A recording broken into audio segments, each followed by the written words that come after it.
నమస్కారం అండి. ఈరోజు ఫ్యూచర్ ఫార్చ్యూన్ ఛానల్లో మనం చెప్పుకోవాల్సిన అంశం ఏంటంటే అశ్విని నక్షత్రం యొక్క గుణగణాలు. అశ్విని నక్షత్రంలో పుట్టిన వారికి జీవితం ఏ విధమైన మార్పులు ఉంటాయి, ఏ వయసులో మార్పులు ఉంటాయి, జనరల్గా అసలు అశ్విని నక్షత్రం వాళ్ళ యొక్క మనస్తత్వం ఎలా ఉంటుంది, వీటి మీద నేను ఒక క్లారిటీ ఇవ్వదలుచుకున్నాను. అసలు మామూలుగా జనరల్గా మనం జ్యోతిష్ శాస్త్రంలో ఈ మూడు చాలా ఇంపార్టెంట్. ఏంటంటే ఇవి రాసులు. ఎన్ని రాసులు ఉన్నాయి? మనకి 12 రాసులు ఉన్నాయి. మేషరాశి నుంచి మీనరాశి వరకు 12 రాసులు ఉంటాయి. అది మీకు తెలిసిందే. 9 గ్రహాలు మీకు తెలుసు. రవిచంద్ర, కుజ, బుధ, గురువు, శుక్ర, శని, రాహుకేతువు. ఈ 9 గ్రహాలు ఈ 12 రాసుల మీద సంచరించేటప్పుడు ఈ రాశిలో, రాశి అంటే సముదాయం, ఈ వేటి యొక్క సముదాయం? నక్షత్రాల యొక్క సముదాయం. ఈ నక్షత్రాలన్నింటినీ 27 నక్షత్రాలని ఈ 12 రాశుల్లో డిస్ట్రిబ్యూట్ చేసినప్పుడు ఒక్కొక్క రాశిలో 9 పాదాలు చొప్పున మొత్తం 27 నక్షత్రాలకి చూసుకుంటే ఒక్కొక్క నక్షత్రానికి 4 పాదాలు ఉంటాయి. 27 నక్షత్రాలకి ఎన్ని పాదాలు ఉంటాయి? మొత్తం 108. అందువల్లే మన వాళ్ళు ఏదైనా కూడా 108 సార్లు జపించండి, 108 సార్లు ఈ విధంగా చేయండి అని ఇట్లా మనకి 108 అనేది చాలా ప్రముఖ పాత్ర వహిస్తుంది. మీకు తెలిసిందే, జనరల్గా రెమెడీస్లో 108 సార్లు జపించండి, ఈ మంత్రాన్ని 108 సార్లు చేయండి అని అంటే ఓవరాల్గా అన్ని నక్షత్రాల యొక్క దీనికి వర్కౌట్ అవుతుందని. అసలు నక్షత్రం అంటే ఏంటి అని అంటే, నక్షత్రం అంటే నాశనము లేనిది, అంటే ఎప్పుడు దాని నుంచి శక్తి అనేది వెలువడుతూనే ఉంటుంది. ఒక పవర్ హౌస్ లాగా మీకు పవర్ హౌస్ నుంచి డిస్ట్రిబ్యూట్ చేసేదానికి లైన్స్, ట్రాన్స్ఫార్మర్సు, అక్కడి నుంచి ఇంటికి ఎలాగైతే కరెంట్ వస్తుందో, ఈ గ్రహాలు ఈ నక్షత్రాల మీద సంచరించినప్పుడు ఖచ్చితంగా వాటి యొక్క ఇన్ఫ్లుయెన్స్, అంటే ఆ గ్రహం అంటే ఏంటి? తమ గతి చేత గ్రహించినది, అంటే తన యొక్క చలనము చేత ఆ నక్షత్రం యొక్క పవర్ని గ్రహించి అది ఫలితాలు అనేది ఇస్తుంది. అయితే మనం ఎటువంటి ఫలితాలు చూస్తున్నాము ఏంటి అనేది కనుక్కోవాలంటే ఫస్ట్ మనకి ఈ గ్రహం, ఇప్పుడు గురుగ్రహం ఉంది, ఇతని యొక్క క్వాలిటీస్ ఏంటి, ఇతను ఏ విధంగా రియాక్ట్ అవుతాడు. ఇప్పుడు అశ్విని నక్షత్రంలో గురువు ఉన్నారనుకోండి, అది ఏ విధంగా రియాక్ట్ అవుతాడు. భరణి నక్షత్రంలో ఉంటే ఒక రకంగా రియాక్ట్ అవుతాడు. సో ఓవరాల్గా ఈ గ్రహాలు అనేవి మనుషుల లెక్కనే అనుకోండి. ఈ మనుషులు ఎప్పుడైతే ఒక ఇంట్లోకి వెళ్తే, ఇప్పుడు ఫ్రెండ్ వాళ్ళ ఇంట్లోకి వెళ్ళాడు అనుకోండి, అక్కడ ఒక హ్యాపీగా ఫీల్ అవుతాడు. శత్రువు ఇంట్లో ఉండవలసి వచ్చింది, అన్కంఫర్టబుల్గా ఫీల్ అవుతాడు. అలాగే సేమ్ టు సేమ్ మనం గ్రహాలను కూడా మనుషుల్లాగే ఆపాదించుకొని మనం ఫలితాలు చూడవలసి ఉంటుంది. ఇక్కడ అశ్విని నక్షత్రం యొక్క అధిపతి కేతువు. ఈ కేతువు గురువర్గ జాతకుడు. అందువల్ల ఇక్కడ గురువర్గ గ్రహాలు, అంటే గురువర్గము, శనివర్గం అని గ్రహాలని 2 వర్గాలుగా విభజించున్నారు. మీకు గురువర్గ జాతకులు అని అంటే ధనుర్మీనం, మేషం, సింహం, కటకం, వృశ్చికం, ఈ లగ్నాలు పుట్టిన వాళ్ళందరూ కూడా అంటే ఆల్మోస్ట్ గురుగ్రహ జాతకులు అని అంటారు, గురువర్గ జాతకులు. శనివర్గ జాతకులు అంటే శని, శుక్రుడు, బుధుడు, ఈ లగ్నాలుగా ఉన్నవాళ్ళు, అంటే వృషభ లగ్నం, మిథున లగ్నం, కన్యా లగ్నం, తులా లగ్నం, ఇంకా మకరం, కుంభం, ఈ లగ్న వాళ్ళందరూ కూడా శనివర్గ జాతకులు అంటారు. సో ఇక్కడ ముఖ్యంగా అశ్విని నక్షత్రంలో ఏ శుభ ఫలితాలను ఇస్తాయి అని అంటే, మనం జాతక చక్రం ఎప్పుడైనా కానీ డేట్ ఆఫ్ బర్త్ టైం కొట్టంగానే సాఫ్ట్వేర్ యాప్లో మీకు కనిపిస్తుంది అనమాట. ఏదైనా అశ్విని నక్షత్రంలో ఉంది అని అంటే ఆ గ్రహం యొక్క ఫస్ట్ ఎలా మనం ప్రెడిక్షన్ చేయాలి అనేది మీకు చెప్తాను. అసలు ముఖ్యంగా అశ్విని నక్షత్రం యొక్క పుట్టుపూర్వోత్తరాలు చూసుకుంటే మనకి వైదిక శాస్త్ర ప్రకారం పురాణాలు చెప్పినవి చాలా ఉన్నాయి. ఒకటి క్షీరసాగర మదనం నుంచి మనకి చాలా ఐరావతము అని, కల్పవృక్షం అని ఇలా చాలా వచ్చాయంటారు. జనరల్గా మీకు క్షీరసాగర మదనం కథను తెలిసే ఉంటుంది. అందులో నుంచి కూడా అశ్విని దేవతలు పుట్టారని అంటారు. ఇది ఒక థీరీ. ఇంకొక థీరీ, సూర్య భగవానుడికి సంజనాదేవికి పుట్టిన సంతానం, అంటే కమల పిల్లలు అశ్విని దేవతలు. సో అందువల్ల వీళ్ళు మంచి పవర్స్, అంటే వీళ్ళు హీలింగ్ పవర్స్ అనేది వీళ్ళకి ఇన్బిల్ట్ ఉంటాయనేది వీళ్ళు చెప్తుంటారు పురాణాల్లో. అది ఈ రోజుల కాలంలో మనం ఎలా దాన్ని ఆపాదించుకోవాలి అంటే నేటి యుగంలో. అప్పటి కాలంలో ఏదైనా కూడా మైథలాజికల్ స్టోరీస్ ఏంటంటే మనకి ఒక సిమ్టమ్స్ అనమాట, వాళ్ళు వదిలి వెళ్తారనమాట. మనం ఈ రోజులకు అనుగుణంగా దాన్ని మనం మార్చుకోవాలి. ఇప్పుడు అశ్విని నక్షత్రం చూసుకోండి. ఈ అశ్విని నక్షత్రంలో ఆల్మోస్ట్ పుట్టిన వాళ్ళందరూ కూడా హీలింగ్ మెథడ్స్ అని అంటే వేరే వాళ్ళని నయం చేయడంలో, వాళ్ళకున్న గాయాలను మార్చడంలో, అది మానసికంగా కావచ్చు, ఫిజికల్గా కావచ్చు, అంటే ఆల్మోస్ట్ ఆయుర్వేదిక్ డాక్టర్సు, ప్రాణిక్ హీలర్సు, లేదు ఎవరైనా అంతరం వేశారు, అతను అంతరం వేస్తే తగ్గింది అని అంటుంటారు. వాళ్ళందరూ కూడా అశ్విని నక్షత్రం వల్లే. టుడే మోడర్న్ వరల్డ్లో ఏంటంటారంటే జనరల్గా doctors, famous doctors, not allopathy doctors నేను అనుకోవట్లేదు, అల్లోపతి డాక్టర్స్లో కూడా వాళ్ళకి అశ్విని నక్షత్రం వాళ్ళు ఉన్నారనుకోండి, ఒకవేళ వాళ్ళ అందవేసిన చెయ్యి అంటే వాళ్ళు చేయి పడంగానే వ్యాధి నయమైంది అని అంటారు. అలాంటి వాళ్ళందరూ కూడా అశ్విని నక్షత్రం రూల్డ్, నో డౌట్. అది మనం గమనించవచ్చు. మీరు కావాలంటే టెస్ట్ చేసుకోండి. నేను చూసిన చాలామంది కూడా అలాగే ఉన్నారు. తర్వాత ఆశ్లేష నక్షత్రం కూడా మీకు హీలింగ్ మెథడ్స్లో అందులో మెయిన్ అల్లోపతి అంటే విషం ఇచ్చు వైద్యువాడు, అంటే విషం చేత విరుగుడు కనిపెట్టే వైద్యులు. వీళ్ళందరూ కూడా అంటే మనం పాముని యొక్క విషాన్ని మందుల్లో కూడా వాడతారు, మీకు ఐడియా ఉంటుంది. అలాంటివన్నీ ఆశ్లేష కిందకు వస్తాయి. మొత్తానికి వాళ్ళు కూడా వైద్యులే, వాళ్ళకి డిఫరెంట్. ఈ కేతు యొక్క రూల్డ్ అయితే మాత్రం డెఫినెట్గా వాళ్ళు ఇన్బిల్ట్గా వాళ్ళకి హీలింగ్ టెక్నిక్స్ అనేవి పుట్టుకతోనే వచ్చుంటాయి. వాళ్ళకి తెలియదు. అది వాళ్ళ శక్తి ఎప్పుడు బయటపడుతుందంటే వేరే వాళ్ళు ఎమర్జెన్సీలో ఉన్నప్పుడు వీళ్ళని కానీ ఏదైనా సహాయం అడిగితే డెఫినెట్గా వీళ్ళు చేసే సహాయము తొందరగా హీల్ అవుతుంది అన్నమాట. కానీ వీళ్ళకి తెలియదు ఆ పవర్ ఉందని. వీళ్ళుగా అయితే మాత్రం ఉపయోగించుకోలేరు. అది ఒక కాన్సెప్టు. అయితే ఈ అశ్విని నక్షత్రం మొదటి పాదం, రెండవ పాదం, మూడవ పాదం, నాలుగో పాదం అని అంటుంటారు కదా. ఈ 4 పాదాలు దేన్ని సూచిస్తాయంటే జనరల్గా సిద్ధాంతాలు ఏం చెప్తున్నాయంటే ధర్మ, అర్థ, కామ, మోక్ష, ఈ 3 అంటే ఈ 4 పురుషార్థాలు అని అంటారు. ఎవరైనా కూడా ఈ జీవితంలో స్త్రీ కానీ పురుషుడు కానీ ఈ 4 మెట్లు ఖచ్చితంగా చూడాల్సిందే. ధర్మం, అర్థం, కామం, మోక్షం. ధర్మపాదం అని అంటే మొదటి పాదం కిందకు వస్తుంది. అర్ధపాదం అని అంటే అర్థం అంటే సంపద అని అంటే డబ్బులే కాదండి, చాలా ఉన్నాయి. ఫుడ్ కూడా ఒక సంపదే. ఒకప్పటి కాలంలో ఎక్స్చేంజ్ చేసుకునేవాళ్ళు, కూరగాయలు ఇవి తినే వస్తువులు ఎక్స్చేంజ్, వస్తు మార్పిడి ద్వారా జరిగేది. అదంతా సంపదే. సో ఎట్లాగైనా కానివ్వండి, ధర్మ, అర్థ, కామ అని అంటే వీళ్ళకున్న కోరికలు అనమాట. సొసైటీకి ఏదైనా చేయాలి, వీళ్ళకున్న టాలెంట్స్తో ఏదైనా అంటే వీళ్ళకి రజోగుణం అధికంగా ఉంటుంది అనమాట. సో ఇవి మొదటి పాదంలో వాళ్ళకి కూడా చాలా సాత్విక గుణం ఉంటుంది. సాత్విక గుణంతో కూడిన శక్తి ఎక్కువ. ఈ రెండో పాదంలో తమో గుణం అని అంటారు, కానీ దాంట్లో కూడా రజోగుణం మిక్స్ అయి ఉంటుంది. తర్వాత 4వ పాదం వచ్చి కంప్లీట్గా వాళ్ళు డెడికేటెడ్ అనమాట. ఎంపథెటిక్ అంటారు, అంటే ఎదుటి వాళ్ళ కష్టాన్ని వీళ్ళ కష్టాలుగా భావించి వీళ్ళు 4th పాదంలో పుట్టిన వాళ్ళు చాలామంది హీలర్స్ ఉంటారు నాకు తెలిసి. ఎందుకంటే అది కరెక్ట్గా మ్యాచ్ అవుతుంది ధర్మార్థ కామ మోక్షాల్లో. అయితే ఎందుకు చెప్తున్నానంటే 4వ పాదం వచ్చి మనకి కర్కాటక నవాంశలో పడుతుంది. ఏదైనా ఒక గ్రహం అశ్విని నక్షత్రం 4వ పాదంలో ఉందనుకోండి, చంద్రుడే ఉన్నాడు అనుకోండి, ఆ చంద్రుడు మీకు కర్కాటక రాశిలో పడతాడు నవాంశలో. అప్పుడు పవర్ఫుల్ కదా నవాంశలో. డెఫినెట్గా వాళ్ళ దగ్గర మంచి చంద్రుడు అంటే మీకు తెలుసు, చల్లని వెన్నెలతో అందరినీ ఆహ్లాదపరచడం కావచ్చు, హీలింగ్ పవర్స్ కావచ్చు, అన్నీ ఉంటాయి ఆయనకి. నేచురల్గా అమ్మ అంటే హీలింగ్ ఎక్కువ. ఎందుకంటే మనం ఇంటికి వెళ్ళంగానే అమ్మ దగ్గర పొందినంత ఆనందం ఇంకెవరి దగ్గర పొందలేం కదా జనరల్గా. చంద్రుడు చెడిపోతే, చంద్రుడు వేరే గ్రహాలు చూసిపోతే అమ్మతో ఇబ్బందులు ఉంటాయి, అవన్నీ తర్వాత సంగతి. జనరల్గా నేను చెప్పే ప్రెడిక్షన్స్ అంటే మనం చూసుకోవాల్సింది ఏ విధంగా మనకి గెస్ చేయొచ్చు అశ్విని నక్షత్రం వాళ్ళని. ఫస్ట్ వీళ్ళ యొక్క మనస్తత్వం ఏంటంటే జనరల్గా కేతు అంటే ధ్వజం అంటే జెండా గుర్తుని వాళ్ళు సింబల్గా చూపించారు.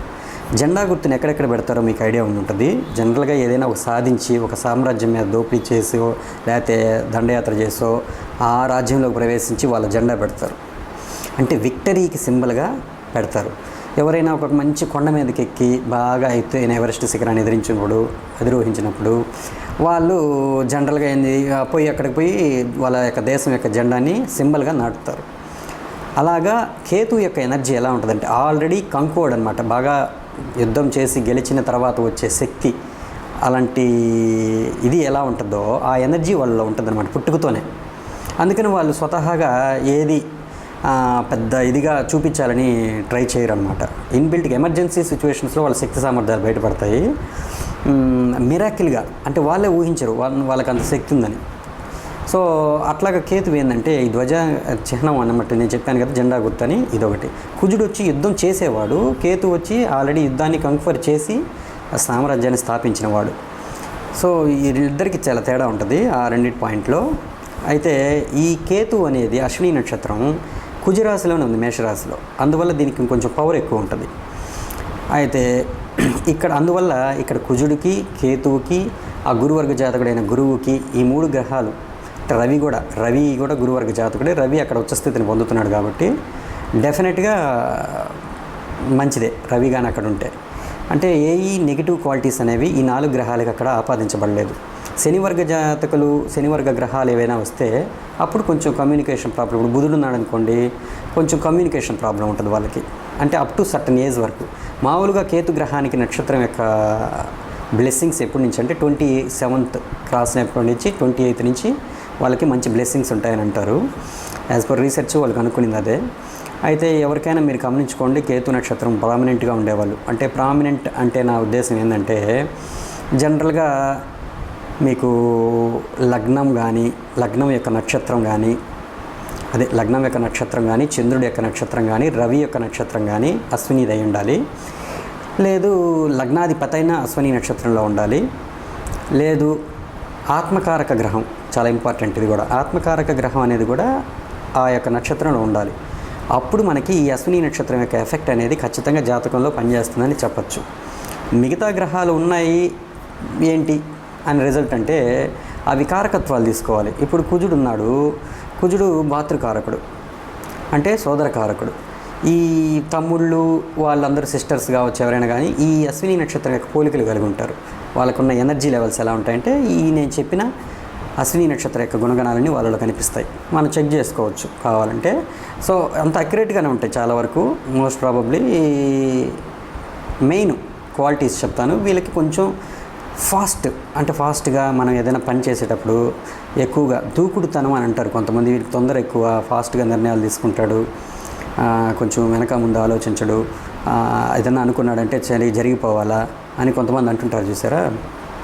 అంటే వీళ్ళు ఎక్కువగా ఇప్పుడు ఏదైనా ప్రయాణం పెట్టుకున్నారనుకోండి, పలానా టైంకి ఫంక్షన్కి వెళ్ళాలి అని అంటే వాళ్ళు 1 గంట ముందుగానే రీచ్ అయిపోతారు అక్కడికి.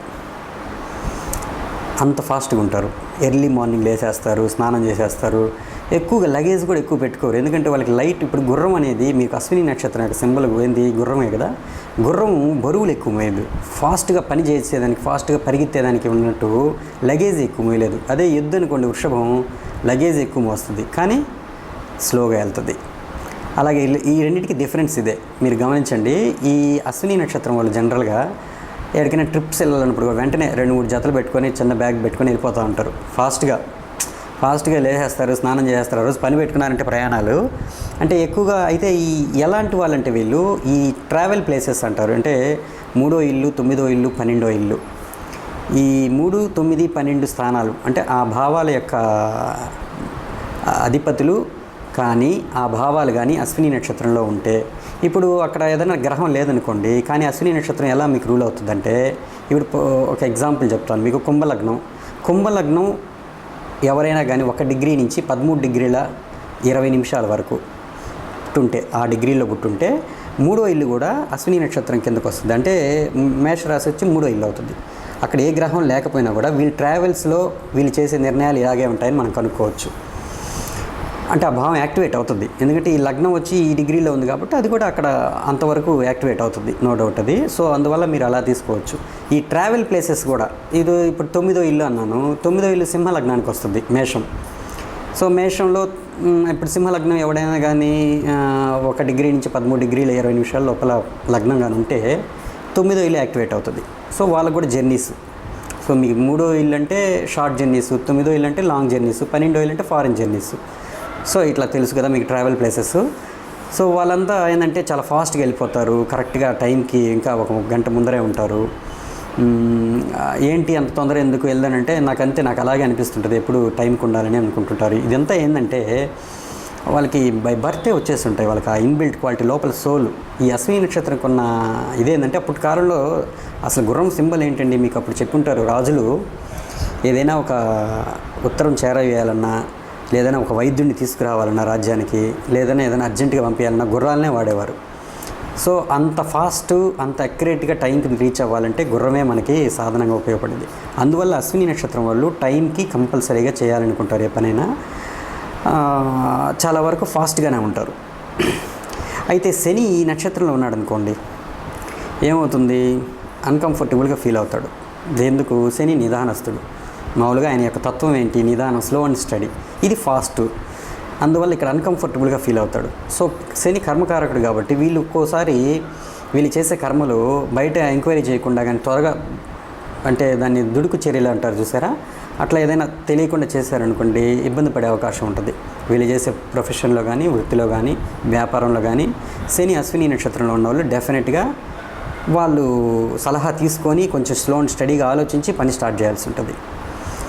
అయితే ఈ శని కానీ వక్రించాడు అనుకోండి, అక్కడుండి మామూలుగా శని మేషంలో నీచం అంటారు, అక్కడ వక్రించాడు అనుకోండి అశ్విని నక్షత్రంలో ఉండి, అశ్విని నక్షత్రం యొక్క అధిపతి కూడా కేతు కూడా వక్రగ్రహమే కాబట్టి ఈ వక్రం క్యాన్సిల్ అయిపోయి పాజిటివ్ రిజల్ట్స్ ఇస్తుంది.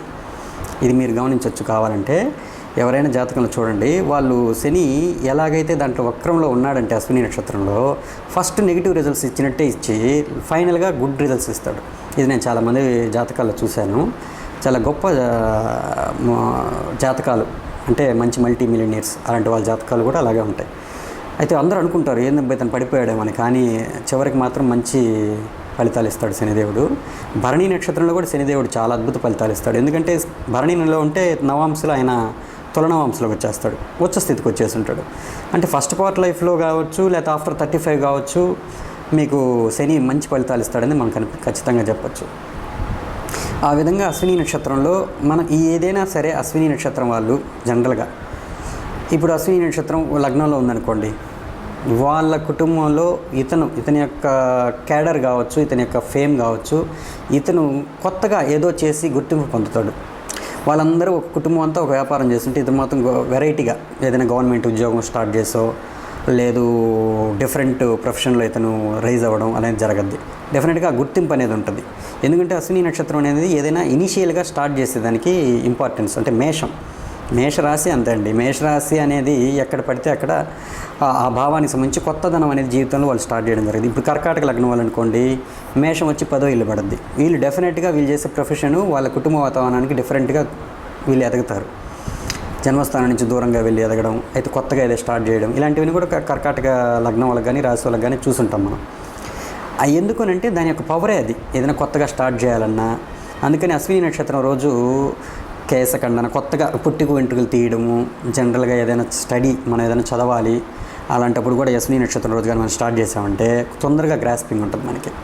సో ఇట్లాంటి డిఫరెంట్గా మనం అశ్విని నక్షత్రం యొక్క ఎనర్జీని మనం ఏ విధంగా యూటిలైజ్ చేసుకోవచ్చు అనేది మన ఋషులు మునీశ్వరులు చెప్తున్నారు. జనరల్గా ఏదైనా బిల్డింగ్ ఫౌండేషన్ వేసేటప్పుడు తొందరగా మనకు కంప్లీట్ అవ్వాలనుకున్న పనులు ఏదైతే ఉంటాయో వాళ్ళన్నిటికీ అశ్విని నక్షత్రంని మనం యూజ్ చేయొచ్చు. నెగిటివ్ అశ్విని నక్షత్రాన్ని ఏ పనులకు ఉపయోగించరాదు అంటే వివాహ ముహూర్తాలకి, అంటే వివాహం చేసుకునేదానికి సెట్ కాదు.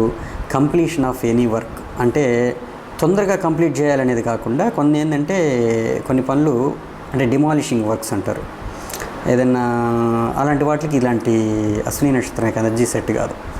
అయితే ఈ అశ్విని నక్షత్ర జాతకులు జనరల్గా ఏ వాటిల్లో ఎక్కువగా షైన్ అవుతారంటే ఎనీ మెడికల్ సైన్సెస్. ఆ మెడికల్ సైన్స్లో డెఫినెట్గా వీళ్ళకి ఈ ఆధ్యాత్మికమైన ఒక రకమైన టచ్ ఉంటుంది వీళ్ళకి, డెఫినెట్గా హీలింగ్ టచ్.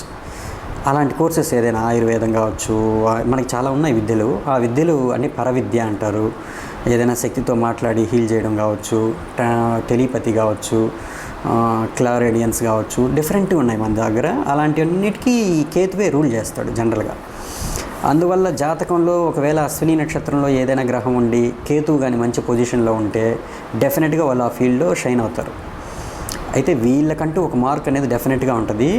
నేను చెప్పింది ఈ పాయింట్స్ అన్నీ కూడా ఎప్పుడు అప్లికబుల్ అవుతాయంటే మీ లగ్నం అన్నా అశ్విని నక్షత్రంలో ఉండాలి, చంద్రుడన్నా అశ్విని నక్షత్రంలో ఉండాలి, రవి అశ్విని నక్షత్రంలో ఉండాలి, లేదా లగ్నాధిపతి కానీ అశ్విని నక్షత్రంలో ఉండాలి. ఆత్మకారక గ్రహం అంటే మీకు తెలుసు, మామూలుగా ఒక రాశికి 30 డిగ్రీలు ఉంటాయి. ఈ 30 డిగ్రీల్లో ఏ గ్రహం అయితే ఎక్కువ డిగ్రీల్లో స్థితి పొందిందో దాన్ని ఆత్మకారక గ్రహం అంటారు. ఈ 12 రాశుల్లో ఎక్కడైనా ఉండొచ్చు ఆ గ్రహం, కానీ దాని ఆత్మకారక గ్రహం అని అంటారు ఎక్కువ డిగ్రీలు ఉంటే. అంటే 28 డిగ్రీలు ఉందనుకోండి, ఇంక 2 డిగ్రీలు అయితే 30 డిగ్రీలు అయిపోద్ది. అట్లా అన్ని మిగతాయి కూడా 27, 26 ఉండొచ్చు, కానీ ఫైనల్గా 30 డిగ్రీలకి దగ్గరగా ఏదైతే ఉంటుందో దాన్ని ఆత్మకారక గ్రహం అంటారు. ఈ గ్రహం కానీ మనకి అశ్విని నక్షత్రంలో ఉంటే దీని యొక్క ఫలితాలు గ్యారంటీగా ఆపాదించబడతాయి చాలా వరకు. సో అట్లా ఈ అశ్విని నక్షత్రం యొక్క ఎనర్జీ లెవెల్స్ మీకు చెప్పాను. ఈ 1వ పాదంలో పుట్టిన వాళ్ళు ధర్మబద్ధంగా జీవితాన్ని గడపడానికి ఇష్టపడతారు. తర్వాత ఏదైనా గొప్ప కార్యాలు చేయాలని, ఏదైనా మంచి గుర్తింపు ఉండాలని కోరుకునే వ్యక్తిత్వం ఉన్న వాళ్ళు, వీళ్ళందరూ కూడా అశ్విని నక్షత్రం 1వ పాదంలోకి వస్తారు. 2వ పాదంలో ఉండేవాళ్ళు ఎక్కువగా మెటీరియలిస్టిక్ కంఫర్ట్స్ని, అంటే వీళ్ళకున్న విద్య ద్వారా మెటీరియలిస్టిక్గా ఎదగాలని ట్రై చేస్తారు.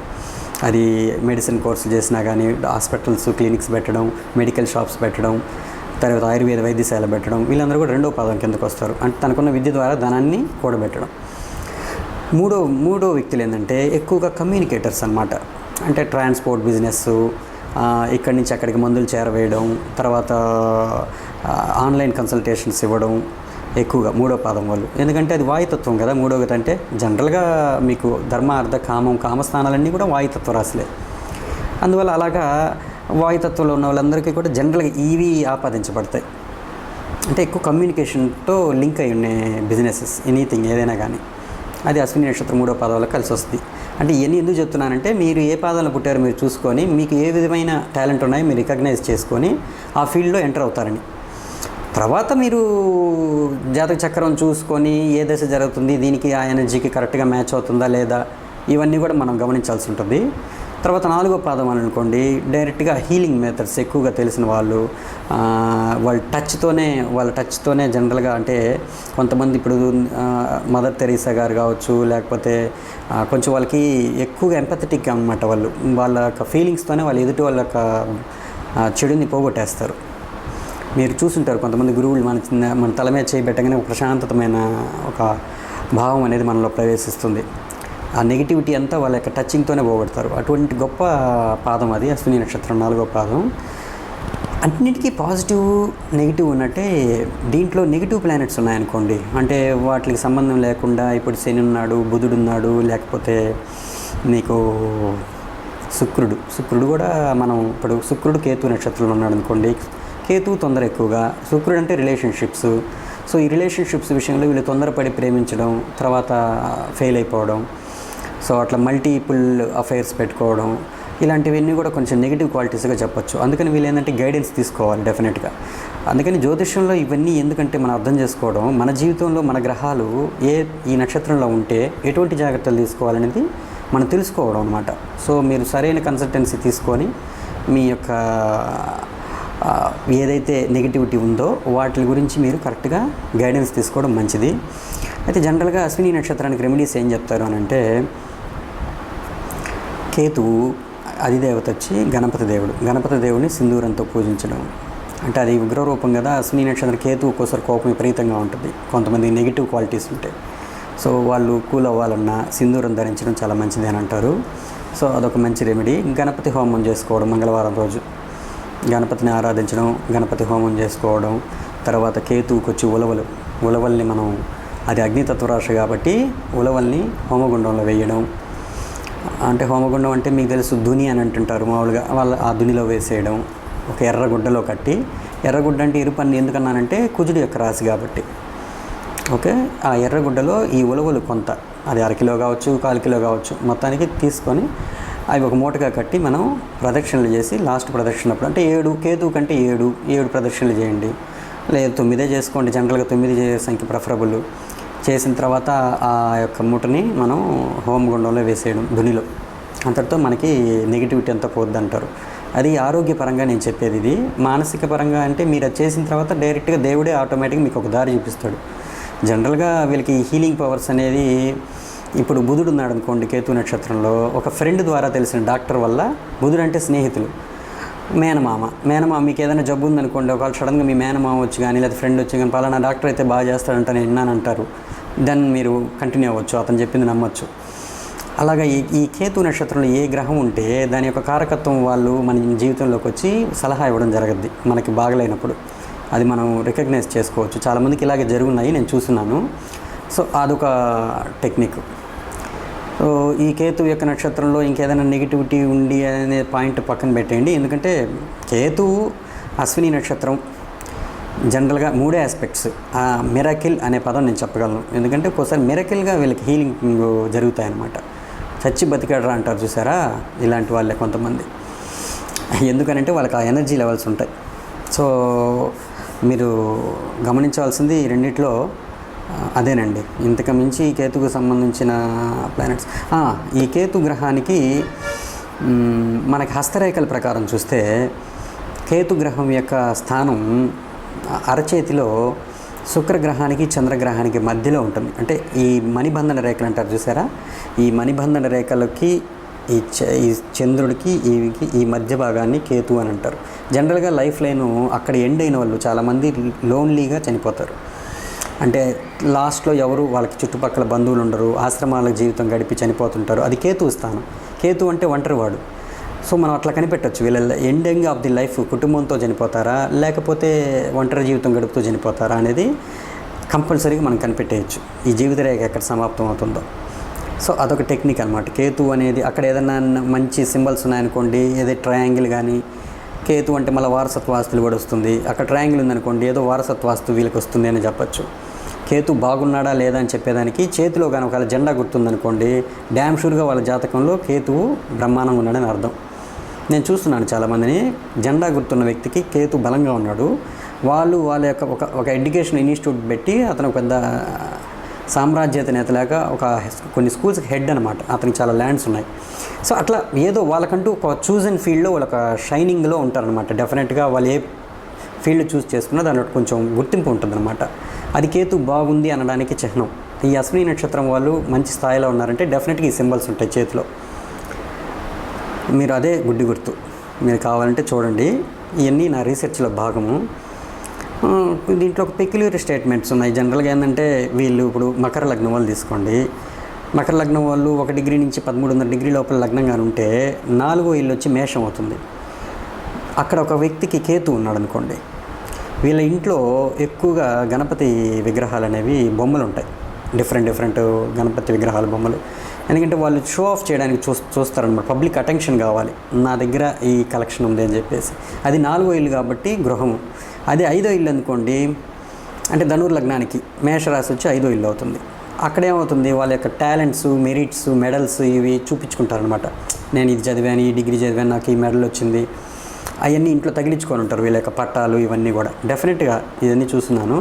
సో అట్లా ఏ భావానికి తగ్గట్టు అక్కడ మేషరాశి అయితే ప్రాముఖ్యత వస్తుందో వాళ్ళు ఈ షో ఆఫ్ చేయడానికి చూస్తారనమాట. వాళ్ళ లగ్నం వచ్చింది టక్కని, లగ్నం ఆ నక్షత్రంలో ఉందంటే వీళ్ళు యొక్క పర్సనాలిటీ వీళ్ళు హైడ్ చేయలేరు. సొసైటీ ఈజీగా కనిపెట్టేస్తుంది అనమాట, వీళ్ళు పలానా పొజిషన్లో ఉన్నారు అనేది. అలాగా మనం కనిపెట్టేయచ్చు. So it is another technique of Ketu, అంటే అశ్విని నక్షత్రానికి. సో అశ్విని నక్షత్రం గురించి ఆల్మోస్ట్ మీకు వివరించాను.